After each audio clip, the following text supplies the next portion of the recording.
আজকের গল্প বুদ্ধিমতী বৌমা সৌমি। আরও একটি নতুন গল্পে আমার চ্যানেলে স্বাগত। সৌমির বিয়ে হয়েছে মাত্র 6 মাস হয়েছে। সৌমি একদিন সকালে রান্নাঘরে রান্না করছিল। ঠিক সেই সময় তার মা আর ভাই সেখানে এসে উপস্থিত হয়।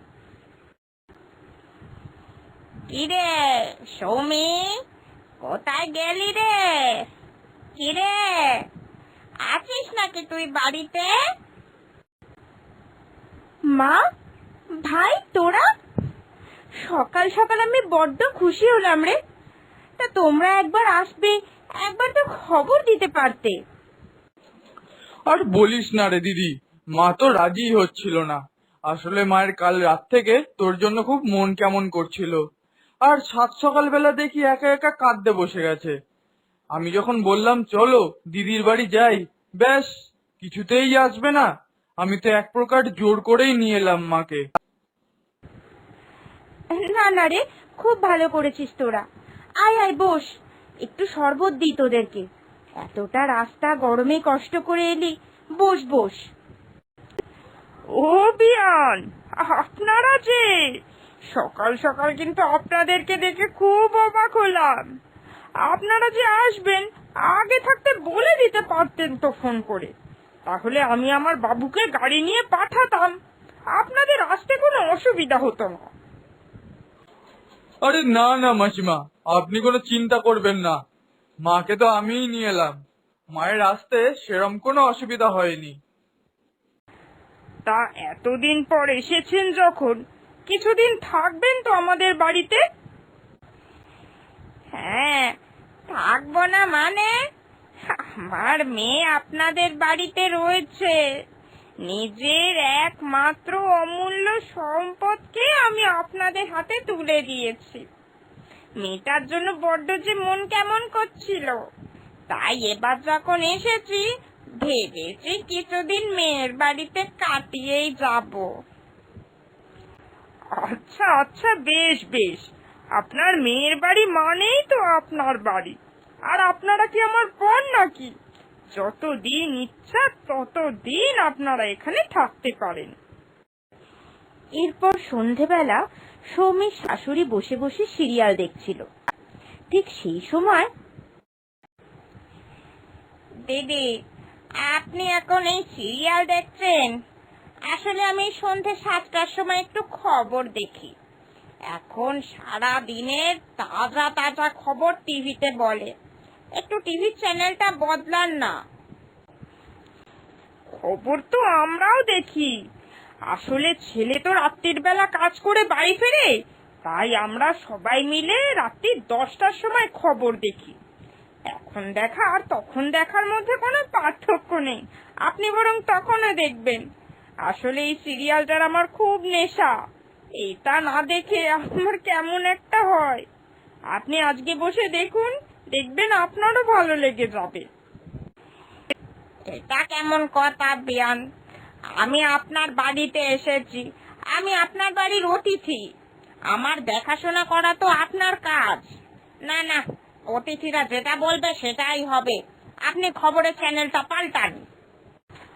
আপনি নিজেকে অতিথি মনে করছেন, কিন্তু আমরা তো আপনাকে অতিথি মনে করছি না। আমরা তো মনে করছি যে আপনি হলেন পরিবারেরই লোক। না না, পরিবারের লোক হলে আপনাকেও সবার ভালো মন্দ বুঝে শুনে চলতে হবে। সবসময় তো নিজের সুবিধাটা নিয়ে আপনি চলতে পারেন না, তাই না?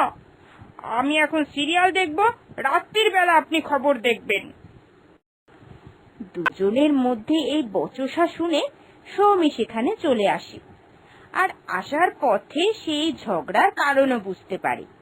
তাই সে বলে, কি মা, তোমরা কেন বাচ্চাদের মতো এরকম ঝগড়া করছো বলো তো?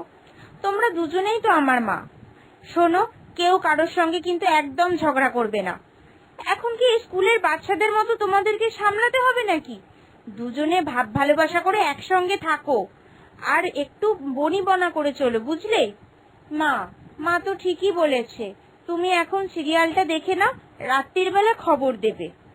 আর মা, তোমার যদি খুব অসুবিধা না হয় তাহলে এই সিরিয়ালটা দেখে কিন্তু পরের বার মাকে খবর চালিয়ে দিও। এর পরের সিরিয়ালটা না হয় তুমি কালকে রিপিট টেলিকাস্ট দেখে নেবে। এই বলে সৌমি সেখান থেকে চলে গেল। পরের দিন সকালে সৌমি, খাটের ওপর যে আমার শার্টটা ছিল সেটা গেল কোথায়?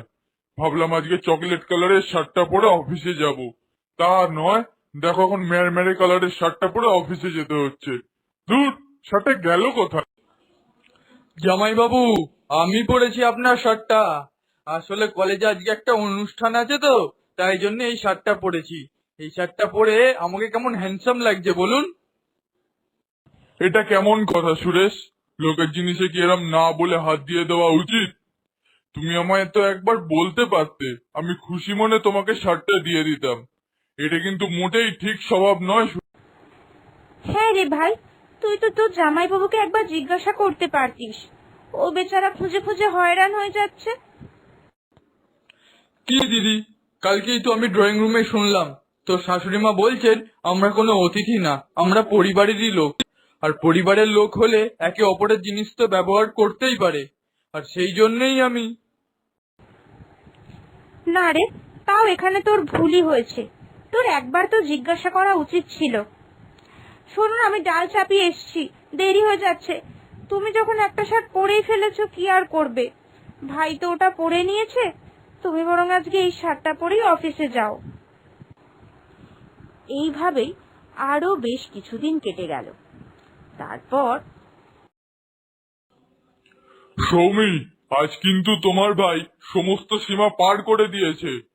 ওর কিছু পকেট মানি লাগবে বলে ও আমার বাইকটা বেচে দিল। এত বড় সাহস ওকে কে দিয়েছে? আমি কি করব বলতো দিদি? আজকে আমাদের কলেজে পার্টি আছে, সেখানে আমায় 10,000 টাকা ডোনেশন দিতে হতো। এত টাকা আমি পাবো কোথা থেকে? আর আমি গাড়িটা তো বেচিনি, গাড়িটা বন্ধক দিয়ে 10,000 টাকা নিয়ে এসেছি। জামাই বাবু তো দিয়ে দেবে না হয়। না, তুই এটা মোটেই ঠিক কাজ করিসনি। বড্ড অন্যায় করে ফেলেছিস তুই। তুই এতটাও বড় হয়ে যাসনি যে পকেট মানির জন্য তোর জামাইবাবুর বাইকটা তোকে বেচে দিতে হবে। আর এত টাকা তোর কিসের জন্য লাগে? হ্যাঁ, আমি অনেক সহ্য করেছি। মা, ভাই, তোমরা এবার থেকে আর আমার বাড়িতে এসো না। দরকার পড়লে আমি তোমাদের সঙ্গে গিয়ে তোমাদের বাড়িতে দেখা করে আসব। তোমরা কি এটা একবারও বুঝতে পারছো না যে তোমাদের এই ব্যবহারের জন্য আমাদের সংসারে অশান্তি লাগতে চলেছে?